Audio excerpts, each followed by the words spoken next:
I want to start by telling you the least interesting thing about this very small dot of land at TPC Sawgrass, just 92 feet southwest of the famous 17th green. The least interesting thing is its name, Tree Island. Now, it is an island with a single tree, so it makes some sense, but clearly whoever came up with that, they're not going to win any awards for creativity. The most interesting thing about Tree Island may be what a scientist might call droppings, excrement, guano. In simpler words, bird poop. If that seems like an odd way to start this video, buckle up, because everything about this tiny, easy to miss, 60 foot by 50 foot island is pretty weird. And we're gonna get to the bird poop, that is a Golf Digest promise, but first, let's talk about why Tree Island is even here. You look around at this pond, it's so small, and you think, that island really shouldn't be there. Somebody obviously made an active choice to put it there, or at least to leave it there. In fact, that's correct, but the truth is that even the water doesn't really belong. It too was put there by a human, it's man-made. It doesn't even have a name. Lucas Andrews, who has been at Sawgrass since 2009 and is now the director of golf course maintenance operations, told me that when Pete Dye designed this course in the late 70s, he found a rich vein of sand in certain parts of the course, including here in the former swamp that stood in front of the 17th green. Dye wanted that sand elsewhere, especially on fairways, so he dug it up until there was this great big hole. And then some massive rainstorm came through, it filled that hole up with water, and all of a sudden the original plan for the hole, which was supposed to have a little bit of water but not much, suddenly that plan was in trouble. And it was Alice Dye, his wife, who said, "Why don't you make it an island green?" And as far as the 17th green goes, the rest is history. But you don't have to be an island truther to know that number 17 is not an island. Look at it, it's a peninsula. It is the very definition of a peninsula. The only real island here is Tree Island, but Tree Island was also a peninsula. Look at these photos from the early days of the Players' Championship. Andrews described the structure of that land as a wedding cake, and you can kind of see it, the sort of plateaus, the tiers working down toward the water, snaking around behind 16 green. And then there's this little walkway to what is now Tree Island. But even in those photos, you could ask, why did they keep it there? Well, the answer is simple. It's that tree. What kind of tree is it? Well, to me, this is the tree of the South, the Quercus virginiana, the live oak. There are many of them all around Sawgrass, including the iconic one in front of the 6T that forces players to hit a low drive. And this one, which Andrews estimated at about 70 years old, was just too pretty to lose when the lake formed in front of 17. It was an island at some point in its construction, as you see here, but then it was a peninsula for a very long time. So, when did things change? I spoke with Dean Beeman, the former commissioner of the PGA Tour, who brought the Players' Championship to Sawgrass, and what he told me is that these wedding cake mounds actually blocked a ton of views, more than they created. And you can kind of see it, right? Depending on where you are, it's in the way of 16 green and 17T and 17 green. So within a couple years, they started reducing those mounds and keeping spectators away from the area to open up all those viewing angles. But it was still a peninsula. As you see, in 95 and 96, it's a peninsula, but that all changes in 97. They just decide to get rid of all that land. It all became water, but they still didn't want to let that tree go. And as you see from this photo, that's when it became Tree Island. A true survivor. There are a few things we know about Tree Island today. One, it has underground irrigation and power. Two, there is now a wooden bulkhead surrounding it to maintain its structure, prevent erosion, that kind of thing. Three, it used to have an NBC cameraman there, camped for the entire Players' Championship. They use a robot camera now, largely because of bird poop. And four, there are a ton of flowers, about 3,000 of them. They change them out 3 times per year, but the flowers you see at the Players, those are pansies. How long does it take to change out 3,000 flowers? About 2 full days with a crew of 6 or 7 men, but they used to have to do it on Saturday night of the tournament, back when the final round was on Mother's Day.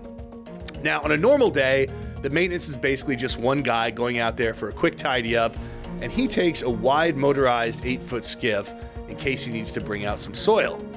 He won't need to bring out a weed whacker or a lawnmower because out here, there's no grass, just the tree, the pine straw, and the 3,000 flowers. And this may seem small, insignificant, but it all really appeals to people, including the high-end members of Sawgrass, the so-called charter members, those 30 founding members who paid $20,000 each to join back in 1980. Now the charter members include some of their family members, but they have their own logo. It's only available to them. And what is that logo? It's the tree from Tree Island. You know who else Tree Island appeals to? Well, take a look at it again. It's by a body of water with a lot of fish. It's got a nice perching tree, and it's isolated from predators. If you were a bird, wouldn't this be a kind of paradise? The cormorants, pelicans, and blue herons of Sawgrass certainly think so. And that's a problem for a few reasons, because when you have birds like these dining out on fish, there's a very natural consequence known to most animals, including ourselves, and the fruits of this process aren't exactly what you want if you're in the business of maintaining 3,000 flowers or a nearby championship green at one of America's most iconic holes. In particular, the bird poop was rough on the NBC cameramen who used to have to work on the island. You could call it the absolute worst job in the business, because for 4 days, he'd have to sit out there in the sun, filming the island green completely at the mercy of the pooping birds. He couldn't even have a small cover over his head because it would ruin the view of some of the fans watching from behind the 16th green.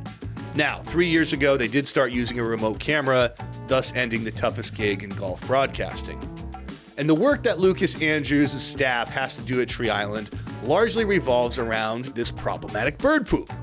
They have several deterrents in place, including sparkly tinsel strings hung from wires on the 16th and 17th green that for some reason birds don't like, along with artificial hawks strung on fishing wire to try to frighten them away. But the best of all, by far, and this is going to sound like a joke, but I promise you it's not, the best deterrent of all is a bright yellow inflatable man like the kind you see at car dealerships that automatically blows up into his full form at dusk thanks to a light sensor in an attempt to keep the birds off the island. Now, a lot of their ideas have been failures. Birds are pretty smart, but according to Andrews, this one, which he borrowed from chicken farmers, has worked like a charm. So now you know why Tree Island exists and who lives there. But the really fun thing to think about is, what happens if a player hits his ball there? This is a hypothetical. It hasn't happened yet at the Players, but it almost did in 2016 when Russell Knox, in the midst of a full meltdown, shanked one just to the left of Tree Island. That's a shank. He decided to re-tee. That's a shank. Oh, man. 5 years after that, in his final round, Brendan Todd came even closer. Oh. And that. A shank. So, what's the ruling? Stephen Cox, the tour's VP of Rules and Administration, gave me the lowdown. First off, the entire island is inside the penalty area, and thus is part of the penalty area. But you're allowed to play from the penalty area if you can, so in theory, a ball that lands on Tree Island is legally very playable. Question is, how do you get there? You could swim, but you'd have to carry a club with you, and there are alligators, so that seems like a pretty big risk to save a stroke or two. But what about a boat? What if, I asked Cox, that motorized skiff used by the maintenance crew was available? Don't forget, we have a motorized transportation rule which prohibits the use of motorized transportation. It's no different to jumping on a golf cart, really, which is motorized, to jumping on a boat with a little motor just to trawl you out there, Unfortunately, the rules aren't going to prohibit you to use that, a little trawling motor. I had to ask the obvious follow-up. We're getting to the point of complete absurdity now, if we weren't already there, but what about a canoe that doesn't have a motor? Well, there you go. I think from a rule standpoint, it's not motorized. On that basis, go ahead and use what's available to you. I mean, that's the way my view is on this one, so... There you have it. If you're in the Players' Championship and the nightmare scenario unfolds, a shank onto Tree Island, you simply have to find a canoe or a rowboat and all your problems are solved. Par is just an up and down away. There is one last thing you should know about Tree Island. Cox and Andrews both told me that there are contingency plans in place, not just here, but all around the course, for the possibility of something happening to one of their iconic trees, whether that would be natural death or a hurricane or something else. They would replace them with another tree, and that includes the live oak on Tree Island. Which means that not only has this island survived for the last 40 years, not only has it escaped the fate of drowning thanks to its namesake tree, but that live oak also ensures the island will survive long after it dies.